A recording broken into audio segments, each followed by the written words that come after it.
The Voynich manuscript finally decoded. The medieval sex secrets may hide in this mysterious text. Kian Brewer from The Conversation reports, the Voynich manuscript has long puzzled and fascinated historians and the public.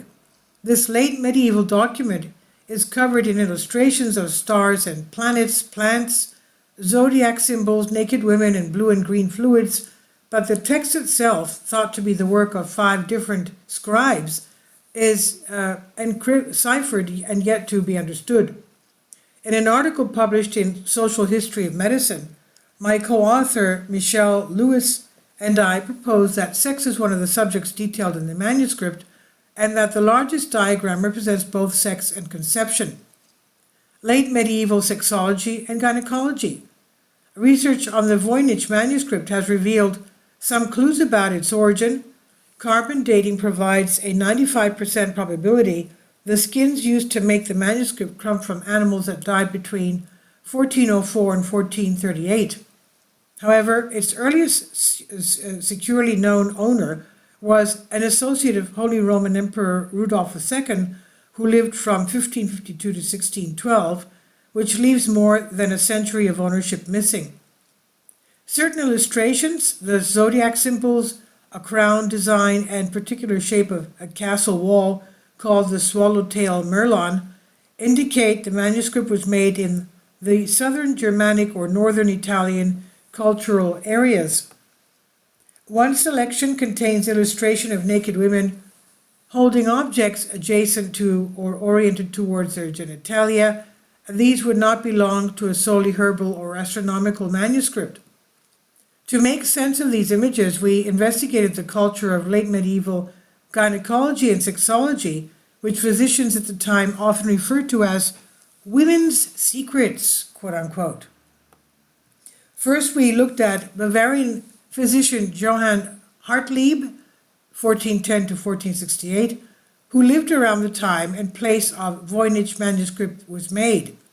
Hartlieb wrote about plants, women, magic, astronomy, and baths. He also recommended the use of secret letters, quote unquote, such as a cipher or a secret alphabet or similar. I guess they would venture to think of them as amulets, to obscure medical recipes and procedures that may result in contraception, abortion, or even sterility. Although his secret alphabet has not survived, analyzing his work has helped us understand the attitudes that would have inspired the use of encipherment at the time. For instance, Hartley felt a strong apprehension about women's secrets, quote unquote, becoming widely known. He worried his writings could facilitate extramarital sex, that God would condemn him if this happened.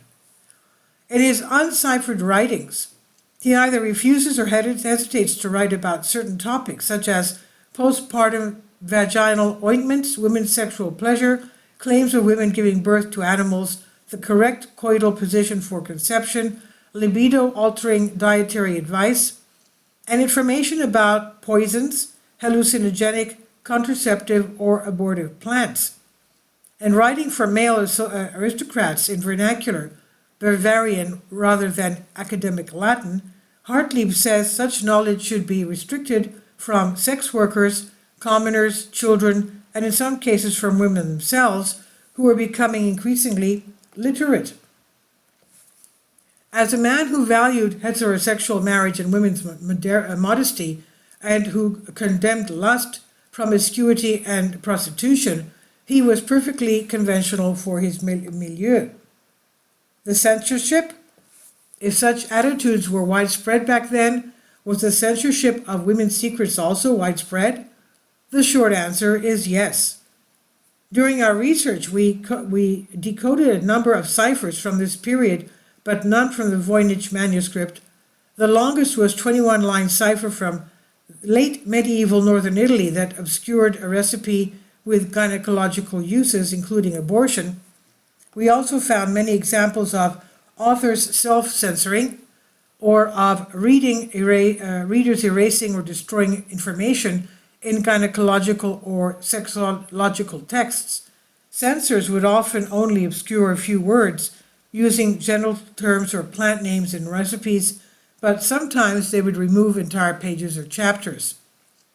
One Bavarian manuscript includes recipes for invisibility and magic spells for sexual coercing women, after which 2 pages have been removed. The censor writes this removal was done, quote, not without reason, end quote. The rosettes. By analyzing the Voynich illustrations through this lens, we propose the rosettes, the manuscript's largest and most elaborate illustrations, represents a late medieval understanding of sex and conception. Our proposal is in keeping with the patriarchal culture of the time and resolves many of the manuscript's apparent contradictions.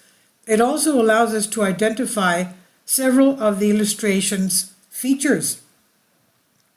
In late medieval times, the uterus was believed to have 7 chambers and the vagina 2 openings, one external and one internal. Now we believe in 9 large circles. We believe the 9 large circles of the rosettes represents these, with the central circle representing the outer opening and the top left circle representing the inner opening. The 8 outer circles have smooth edges since they represent internal anatomy, while the central circle has a shaped edge since it represents external anatomy. Abu Bakr al-Razi, a Persian physician who influenced late medieval European medicine, wrote that 5 small veins exist in the vaginas of virgins. We see these running from the top left circle towards the center. Physicians back then also believed a male and female component were necessary for conception, and both of these were called sperm. These are shown in yellow, male, and blue, female. Women were thought to receive pleasure from the motion of the 2 sperms in the uterus, which is depicted through the lines and patterns. And it was also thought the uterus had 2 horns or spikes, which we can see on the top right and bottom bottom circles. The castles and town walls may represent wordplay on the German term Schloss, which had meanings including castle or lock, female genitalia, and female pelvis. And the 2 suns at the bottom are reflecting Aristotle's belief that the sun provides natural heat to the embryo during its early development. While many features of the illustration are yet to be understood, our proposal is worth close scrutiny. We hope further future research into the manuscript will approach it through a similar lens. Perhaps with enough clues we might find a way to finally decode this elusive text. And this is by the conversation here under Creative Commons. This is by Kian Brewer, Research Fellow, Department of Media, Communications, Creative Arts, Language and Literature at Macquarie University. And it's on Science Alert. Please leave your comments and thank you for your support. Kindly support my Patreon account. The daily posts are 5 videos daily, and they are totally different from what I have on my YouTube channel. Thank you so much for your support and that you find all my content so interesting. You'll find the Patreon account details in the description box below.